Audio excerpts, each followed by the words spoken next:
नमस्ते bio warriors. Last video में हमने देखा कि माइटोसिस क्या है, पर क्या आपको पता है एक सेल डिवाइड होने के लिए 4 मेन स्टेजेस से गुजरता है। इन स्टेजेस के नाम और सीक्वेंस याद रखना थोड़ा मुश्किल हो जाता है, मुझे तो लगता है ऐसा। सो डोंट वरी, आज मैं आपको एक ऐसी सिंपल लाइन बताऊंगी कि आप इन फेसेस को कभी गलत ऑर्डर में नहीं लिखेंगे। मैं हूँ सोनम और आप देख रहे हैं बायो विद सोनम। चलिए स्टार्ट करते हैं आज की क्लास, जो कि है हमारी माइटोसिस के ऊपर। ठीक है, माइटोसिस के फेजेस के ऊपर हमारी पूरी क्लास है। चलिए, आई होप कि आप एंजॉय करेंगे। चलिए स्टार्ट करते हैं। सबसे पहले जैसे कि मैंने आपको इंट्रोडक्शन दिया है कि मैं सिर्फ और सिर्फ आपको क्या करूँगी, शॉर्ट ट्रिक्स के थ्रू बताऊँगी। तो सबसे मैजिकल ट्रिक है माइटोसिस के स्टेजेस को याद रखने के लिए, वो है पी मेट। ठीक है, माइटोसिस के फेजेस को याद रखने के लिए बस आपको क्या करना है, ये सेंटेंस याद रखना है। ठीक है, पी मेट, या फिर दूसरा भी है प्लीज मेक। ठीक है, प्लीज मेक आ ट्विन। या तो आप पी मेट याद रखें या फिर आप ये लाइन याद रखें, प्लीज मेक आ ट्विन। ठीक है, तो जो भी आपको आसान हो वो आप इसमें से याद रखिए। अब देखते हैं पी मेट स्टैंड्स फॉर। सबसे पहले पी का मतलब होता है प्रोफेस। ठीक है, दूसरा वर्ड है एम फॉर मेटाफेस।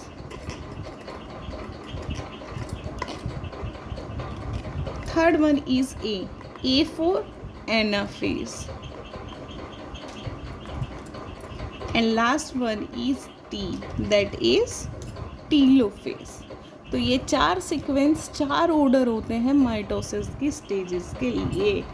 अब चलिए देखते हैं कि हर फेज़ में क्या होता है, कैसे किस फेज़ में क्या काम होता है। तो सबसे पहला जो हमारा फेज़ है दैट इज़ प्रोफेज।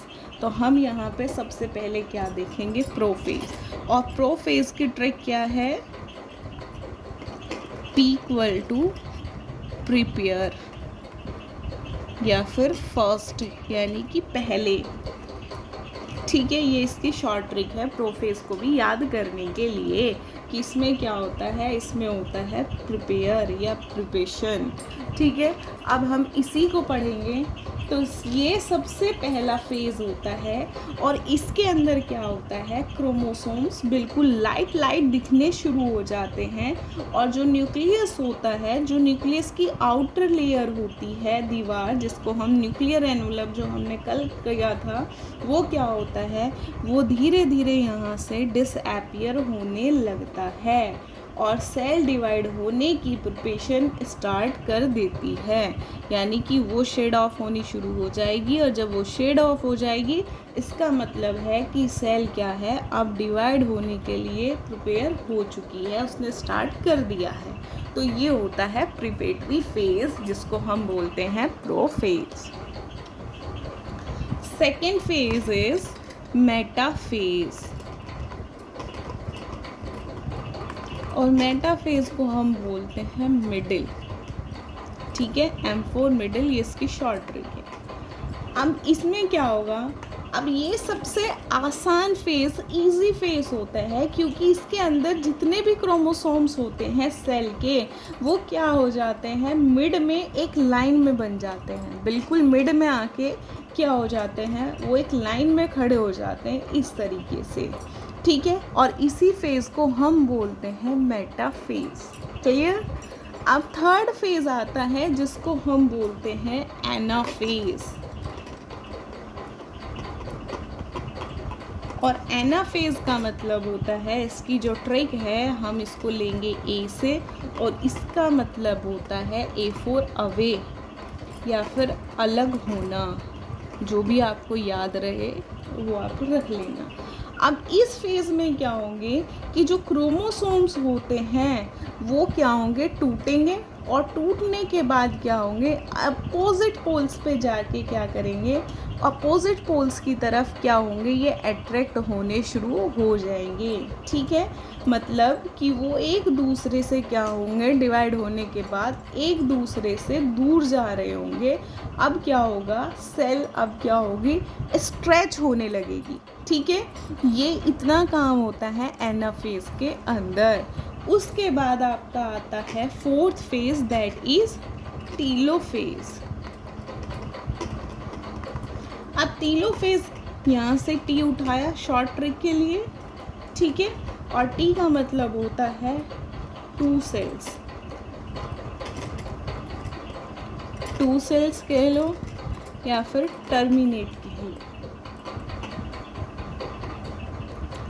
अब ये सबसे लास्ट फेज होता है, दैट इज टीलोफेज। अब जो क्रोमोसोम्स पोल्स के पास पहुंच जाते हैं, मान लो ये हमारा पोल है, अब जो क्रोमोसोम्स पोल्स पे पहुंच चुके हैं, अब वो क्या करेंगे, अब वो नया न्यूक्लियस बनाना यहाँ पे क्या करेंगे, स्टार्ट कर देंगे, शुरू हो जाता है। और एक सेल अब क्या होगी, यहाँ हमारे पास स्टार्टिंग में एक सेल थी, जब दोनों अपोजिट पोल्स पे चले जाते हैं तो अब क्रोमोसोम्स क्या करते हैं, यहाँ पहुँचने के बाद नया न्यूक्लियस बनाना शुरू कर देते हैं। तो अब क्या होगा कि एक सेल हमारी क्या हो गई, 2 सेल्स में डिवाइड होने के लिए बिल्कुल तैयार है। ठीक है, तो ये था आपका टीलोफेज। अब एक बोनस पॉइंट मैं आपको यहाँ देती हूँ, और बोनस पॉइंट है हमारा साइटोकाइनेसिस। बोनस पॉइंट है ये आपका, लिख लीजिए, नोट डाउन कर लीजिए, बोनस पॉइंट। तो दोस्तों, जैसे कि अभी हम पढ़ के आए हैं, पीमेट पढ़ा है हमने, प्रोफेज, मेटाफेज, एनाफेज, टीलोफेज।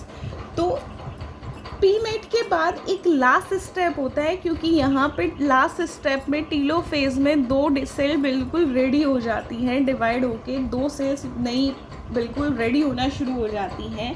तो ये एक लास्ट स्टेप होता है जिसको हम बोलते हैं साइटोकाइनेसिस। इसमें क्या होता है कि इसके अंदर जो सेल का साइटोप्लाज्म होता है वो क्या है, वो भी 2 पार्ट्स में टूट जाता है, और फाइनली हम मिलते हैं 2 नई सेल्स से। ठीक है, तो दोस्तों कैसी लगी ये आपको पीमेट की ट्रिक। अब आप कभी सीक्वेंस मेरे हिसाब से नहीं भूल पाएंगे। आज का सवाल, किस फेज में क्रोमोसेल्स मिडिल लाइन बना देती है, ऐसा कौन सा फेज है जिसके अंदर जो आपके क्रोमोसोम्स होते हैं वो एक मिडिल लाइन बनाते हैं। तो कमेंट करें अपना आंसर, कमेंट बॉक्स में लिखें। अगली वीडियो में हम मियोसिस के स्टेजेस को ऐसे ही मज़े के साथ समझेंगे। सो प्लीज़ चैनल को सब्सक्राइब करें, बेल आइकन दबाएं। तब तक के लिए happy learning, be positive, thank you.